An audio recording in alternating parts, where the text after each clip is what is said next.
歡迎收睇兩邊走走。兩邊走走播映短幾個月，已經先後經歷咗多件大事，往往都唔能夠輕輕鬆鬆咁同大家去走走。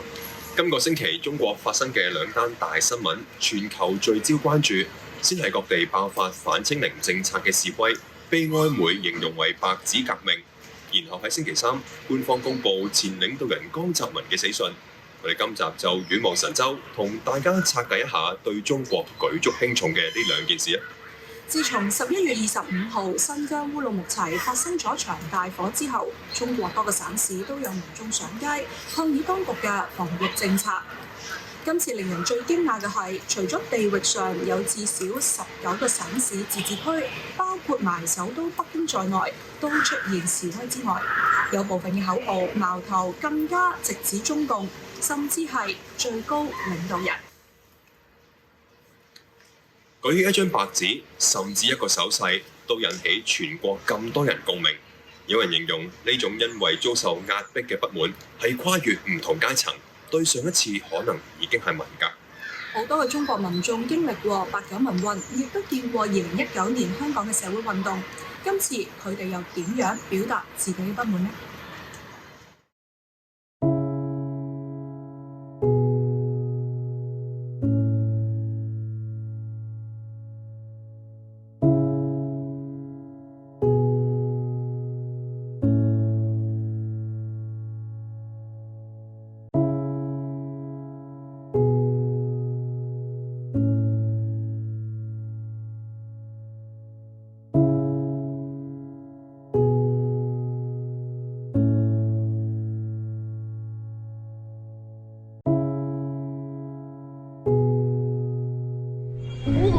死了10个人，他们是谁杀的？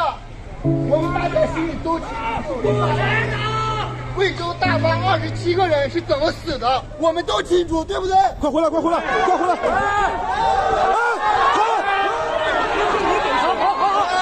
别动手！别动手！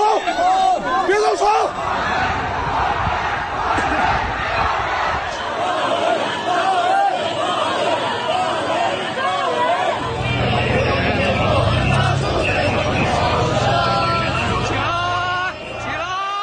喺上海嘅烏魯木齊路，悼念活動演變成集體示威。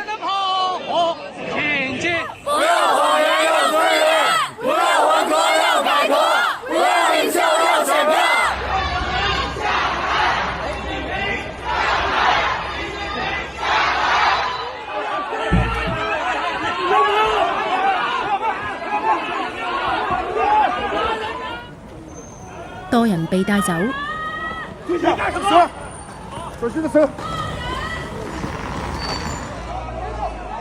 11月27號晚，喺現場嘅目擊者同我哋講，當時見到有警察故意挑釁示威者。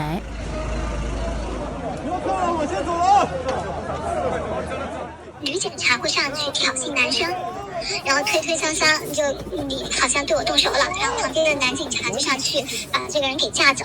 我覺得手段是很骯髒的。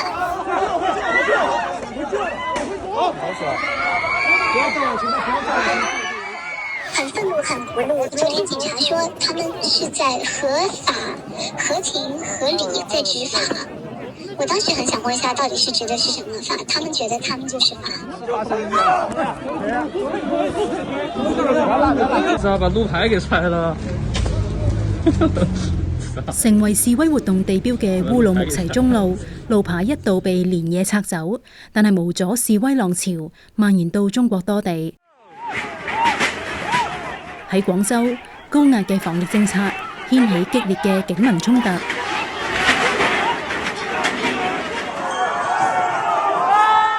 有人向警方掟玻璃樽，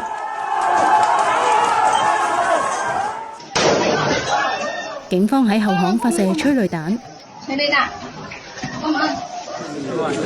再帶走多人。後退！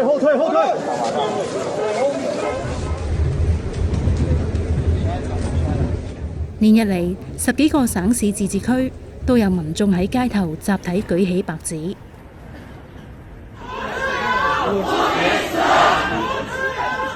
仲有人各出奇招，包括舉起國王的白紙。这个白纸是什么意思？没有任何意义，没有任何意义，还是怎么样？没有任何意义。我举这白纸没有任何意义，我就是想举一下白纸。我要扫健康码，我要扫健康码。我们永远支持共产党，但是我们要民主，我们要自由。民主的共产党万岁！共产党和民主和自由冲突吗？不冲突！也为全国所有遇难的同胞们而发声。白紙運動亦都走入多間大學，包括南京傳媒學院。你們儘管圍在這兒，沒有關係，我陪着你們，好不好？你們總有一天要為你們今天的所做的一切，人都要為自己所做的一切要付出代價。你也為你所做的一切，國家要付出代價，好的嗎？舉頭三尺有神明。清華大學亦都罕有咁有過千個學生聚會。因為害怕被抹黑，就不敢發聲。我覺得我們的人民都會對我們失望。我作為清華的學生，我會後悔一輩子。有喺四川讀大學嘅學生同我哋講，參與白紙運動會受到校方嚴厲打壓。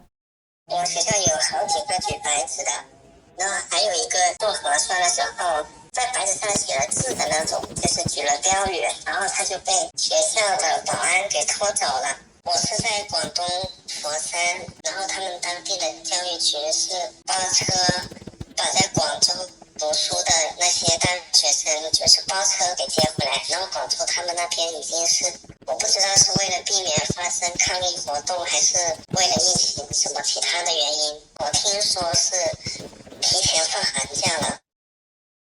對於有批評聲音話示威活動係俾境外勢力操控煽動，有參加嘅人咁樣反駁。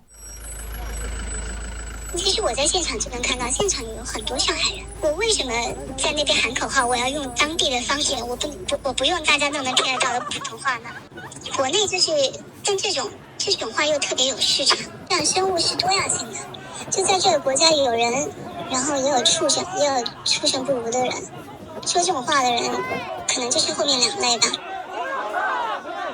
每次出現這樣子的事情，都是境外勢力，哪有那麼多境外勢力？然後現在回過頭來再看香港的那一次活動，也是被他們潑髒水呀，也是污蔑呀。我覺得這是非常值得好好的去反思一下的。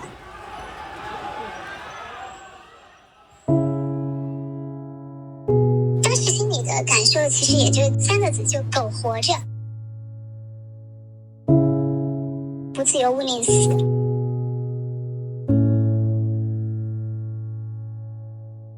在中國有這樣子的想法，你是會還蠻孤獨的。就像我之前說的，就是中國人不愛談政治。但是呢，我昨天去到那邊的時候，一路走過去，你發現每個弄堂口會有一些叔叔阿姨站在那邊，大家都在談。你發現這些人跟你的心裡面的想法是一樣的，只是你們平時沒有去表達，沒有去交流。但是現在大家說出來了，那房間裡的大象，其實最重要的一個意義就是讓這個大象顯現。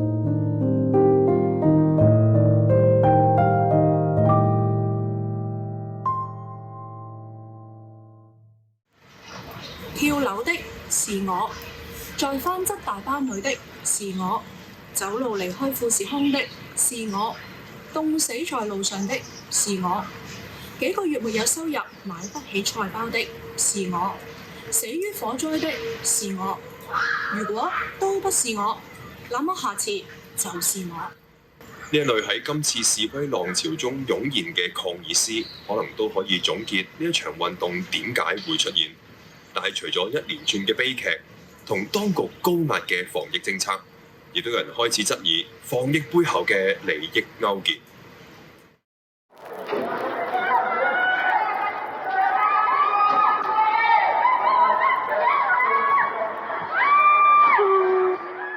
造成10死9傷嘅火災，燒咗3個鐘先救熄。有人喺微信求救。16樓，我們現在已經很缺氧。我們小孩也不行了，快！我們現在太缺氧了。有居民話，屋苑外面打咗地樁，設置鐵欄，消防冇辦法即時入去救火。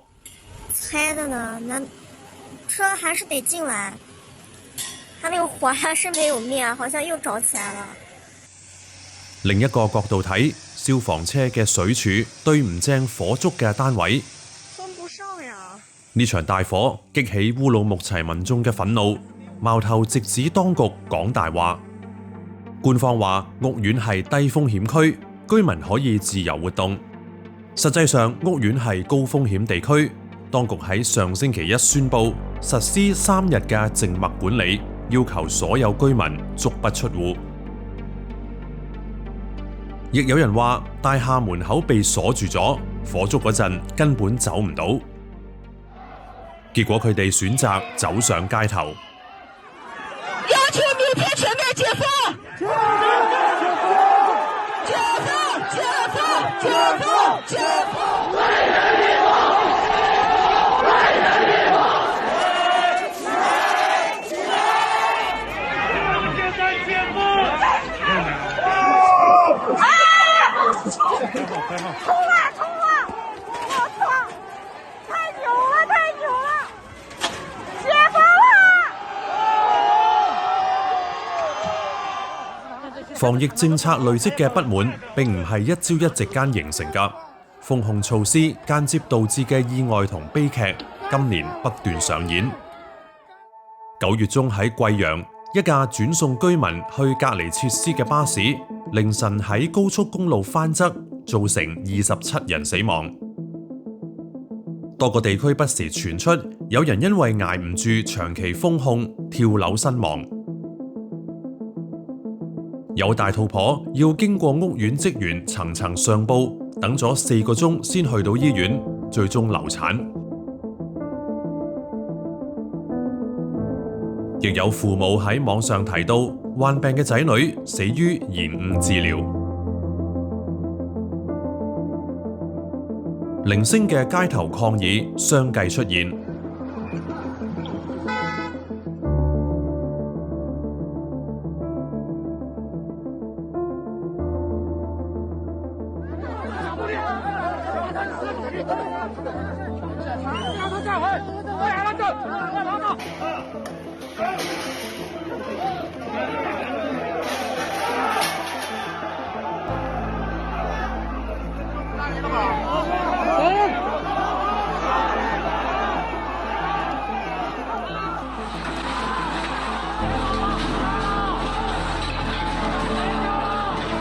呢啲零星嘅抗議，最終喺烏魯木齊大火後引發成大規模示威。民眾除咗衝破心理關口走上街頭，亦都將矛頭指向核酸檢測龍頭公司蘭州核子華稀實驗室。公司嘅監事張珊珊更成為全網搜查對象，原因係佢同時喺30幾間核酸機構擔任高層。呢啲核酸機構背後嘅唯一大股東都係深圳市核子基因科技有限公司。公司嘅實際控制人係張核子，而張珊珊就係佢個女。呢間公司喺2020年後不斷擴大核酸檢測業務，其中16間更加係喺最近3個月先至註冊。網民對比各間分公司嘅註冊時間，發現佢哋開到邊度就有疫情爆發，包括北京、深圳、鄭州等地，所以質疑佢哋有份製造疫情。事實上，核子基因已經因為多次違規被罰，最新一宗係喺上星期5。甘肅蘭州衛健委通報，當地七里河區喺轉送確診者嘅時候，發現有人嘅核酸檢測結果係陰性。調查後發現係蘭州核子華稀實驗室嘅工作人員誤將核酸檢測異常嘅人錄入陰性人員名單。早喺舊年1月，山東邢台市政府亦都通報話，濟南華稀醫學檢驗有限公司喺31萬個樣本仲未檢測完嘅情況下，放佈檢測結果。被官方通報造假嘅核酸檢測公司唔止核子華稀，仲包括鄭州金域、和合醫學等等。呢啲公司一係隱瞞陽性個案，等帶菌者走入社區散播病毒；一係就將陰性造假成陽性，令到檢測永無休止。喺民怨沸騰嘅時候，官媒《人民日報》發表題為《核酸亂象不止，疫情永無寧日》嘅評論文章，話呢一啲核酸檢測公然造假，令到無辜民眾因此被靜默、被管控，生活工作遭到重創。強調核酸檢測亂象已經到咗非重點不能自亂嘅時候。不過文章出咗冇耐就刪除咗。除咗舉白紙，呢一張你知道我要說什麼，亦都意味深長。佢想講啲乜嘢，我哋可能會估到，反而對住官方公佈嘅一大堆文件呢，就唔係人人都估到中國究竟係想躺平啊，定係清零？兩條抗疫路線之爭，除咗睇抗疫成效，官方要考慮嘅係再撳落去。究竟係展現自己引以為傲嘅中國制度優勢，定係徹底暴露晒制度嘅根本問題？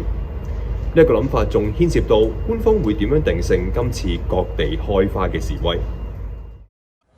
現在在我們的群眾當中有境外反華勢力，在我們的周圍沒有境外。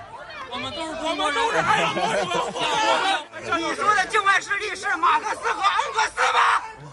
今次抗疫引起嘅全國多地示威入面，境外勢力依舊係一個爭論焦點。請問新疆的火是境外勢力放的嗎？不是，請問貴州的大巴是境外勢力推翻的嗎？我們連網都上不到國外的，我們哪兒來的境外勢力？你們只有境內勢力不讓我們聚集。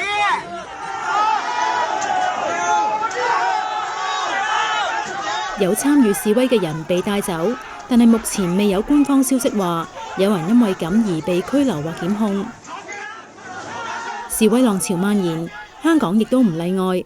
喺北京未有定性前，保安局局長鄧炳強率先咁樣形容香港嘅聲援行動，將白紙扣連顏色革命。呢個唔係偶然嘅，係有高度組織性。有啲人係死心不息，成日想危害我哋國家安全同埋香港安全，就正就係而家我講嘅情況。我係留意到係呢啲再次顏色革命一啲嘅雛形，好多人就刻意話俾你聽冇事嘅，你攞張紙啫。最主要你個圖謀係啲咩啊？就係想出嚟係想顛覆我哋嘅係政權啊嘛。我哋留意到好多呢啲嘅一啲嘅攞住嘅紙寫住嘅係咩咧？係濫權啊、領袖下台啊、獨裁啊、革命啊，呢啲全部都係有可能係違反呢個係國安法，危害國家安全嘅。但有內地學者就話，年輕人呢種抗議唔係反對中國共產黨嘅領導，唔係反對疫情防控政策本身，只係對部分防控措施嘅不滿，係西方一啲記者誇大其詞，諗到中國要爆發顏色革命係冇必要嘅妄想。喺星期二，外交部被外媒問到中國會點樣回應有民眾對清零政策嘅不滿同憤怒時，發言人趙立堅罕有咁無言以對，兩度沉默10幾秒。Is China considering ending it soon, and if so, when?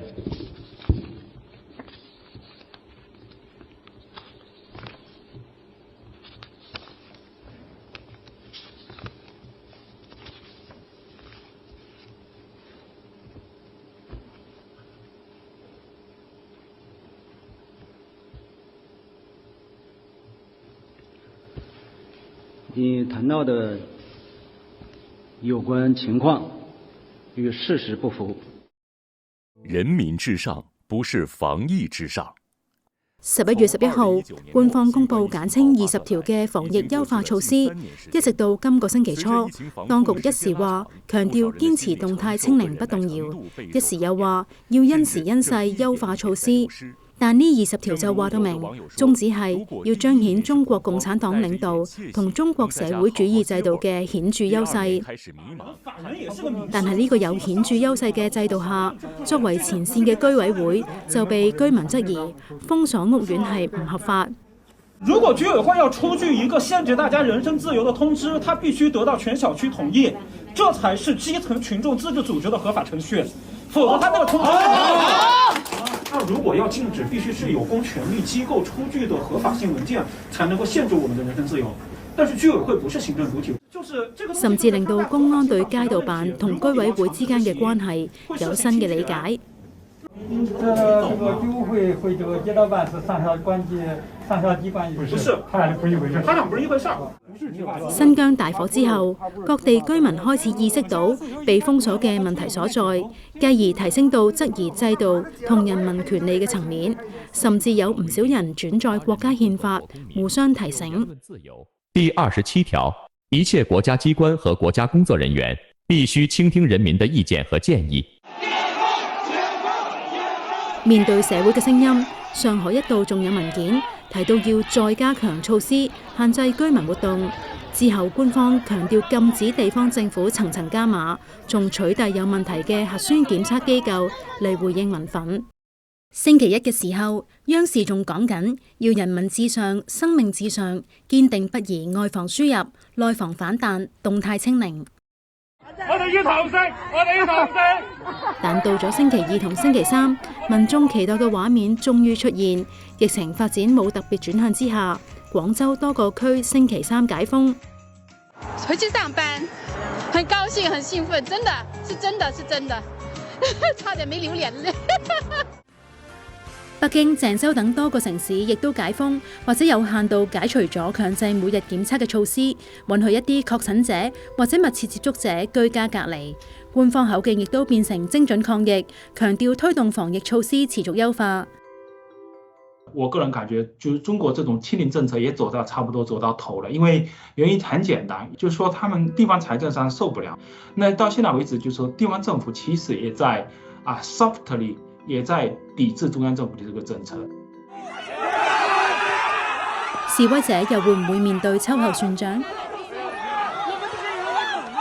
因为习近平在他的党的代表大会当中说得很清楚，他是以安全为主的。所以我的判断就是说，他一定会抓人，一定会说这些人是外国势力然后一定会指责他们。但是呢，同时他又不想太高调去处理，因为太高调处理可能会激发更多矛盾。哪里有自由？当然，现在就很难判断，因为中國的政治是非常不透明的。中國各地今次嘅示威浪潮，對於經歷過2019年反修例運動嘅香港人，難免會百般滋味。唔少嘅畫面似曾相識，但係支唔支持佢哋嘅示威呢，就會有唔同嘅諗法啦。雖然係咁，早幾晚仍然喺香港見到呢3年嚟嘅罕見景象。喺中環同油麻地呢個星期都分別有人舉起白紙叫口號聲援，幾間大學亦都有喺香港讀書嘅內地生自發悼念。聲援嘅人仲包括香港嘅本地生，佢哋又係點樣諗嘅呢？大家都係為自由抗爭嘅時候，我有咩理由唔去支持佢？你落井下石或者做翻當日你最憎嗰啲小粉紅做緊嘅嘢啊！03年同19年唔同示威、唔同抗爭入邊嗌緊嘅口號，其實就算係喺一個香港嘅一個咁細個 community 入邊，佢都不斷喺度轉化緊、轉變緊。呢一下22年，我哋每個人都會有翻一個成長喺度，可能對於佢哋嘅態度寬容咗。以前可能會覺得，只要你係中國人，即係所有嘅苦難，你哋都係共犯。但係即係去到今時今日沉澱咗咁耐之後，我諗最大嘅改變就係我願意或者我開始明白到佢哋嘅環境啊，佢哋嘅唔同嘅諗法啊，其實都有佢哋嘅限制。放低二元對立唔一定就話我要融入翻呢種大一統嘅論述，即係唔同國籍、唔同國家入邊爭取自由嘅人一樣，你唔需要成為泰國人，你唔需要成為伊朗人，先至可以支持佢哋啊嘛。喺我哋嘅 banner 上面寫嘅就係大家條命本身都係同一條命，咁我諗以生命呢樣嘢去串連住香港人同中國人嘅話，我諗不失為一種即係 connect 大家嘅方法，然之後令呢個悼念變得更加有意義。即係除咗係展示話，其實我哋都好關注你哋嘅事件之餘，其實即係可以係有個共同將呢件事嘗試去再推高一個層次嘅，就係可唔可以再爭取多啲自由咁等等嘅一個連結。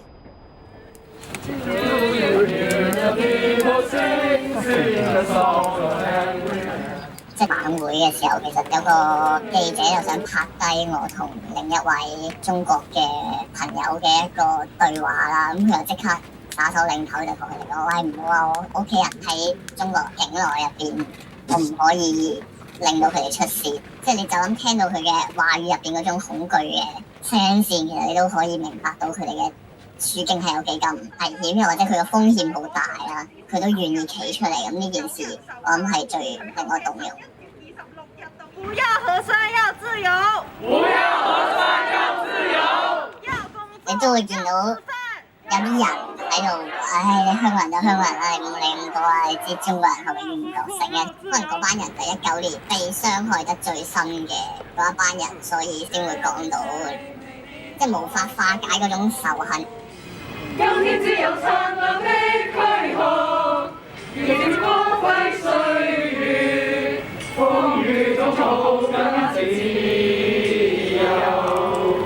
我唔會覺得佢係企喺我哋嘅對立面嚟去鬧我哋嘅，可能需要更加長時間去梳理。而呢樣嘢都係19年遺留落嚟，即係對香港人嚟講好深嘅一個創傷。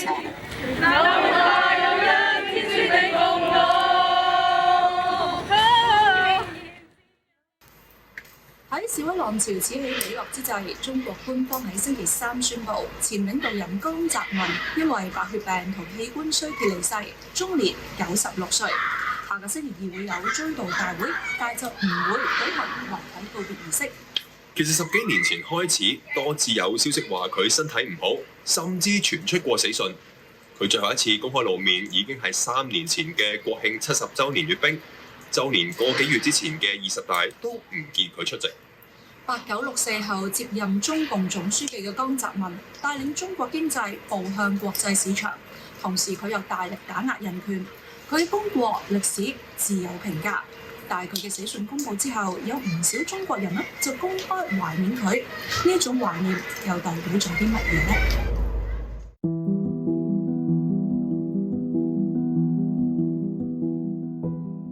江澤民嘅死訊喺星期3下晝公佈，中國網絡上隨即出現排山倒海嘅悼念。有人懷緬佢當政嘅年代，話因為佢以前以為中國同美國係好朋友；亦有人話曾經以為舊時嘅規矩會天長地久；亦都有人寫佢哋悼念嘅唔係江澤民，係逝去嘅青春。有人暗喻最怕貨比貨，有人將自己當係神，係講緊邊個呢？有人直接話江澤民比習近平多啲人味，有人就直接批評當下政權。有網民就話江澤民上位嘅時候，街頭一堆人；佢走嘅時候，街頭仲係一堆人。1989年嘅民運唔止改變咗中國嘅未來，亦都改寫咗江澤民嘅命運。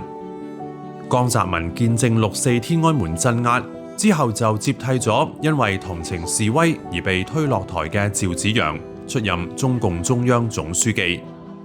这次中央领导水平作为一人指责，但是党的路线和基本政治没有变，必须继续贯彻这个。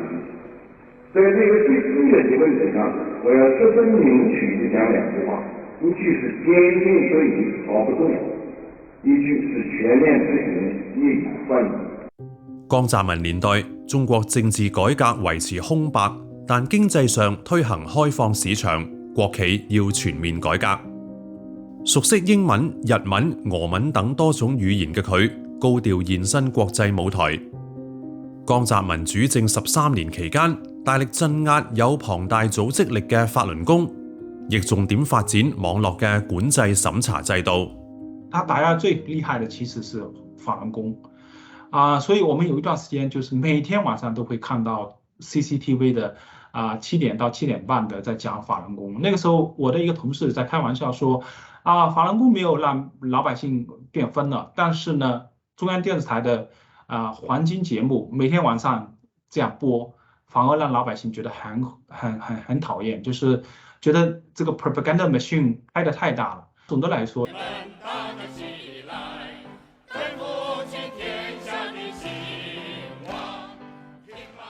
中國喺2014年後出現蝦毛文化，網民揾翻江澤民年代嘅片段文章，大肆讚賞膜拜一番，但一度成為官方網絡審查嘅項目。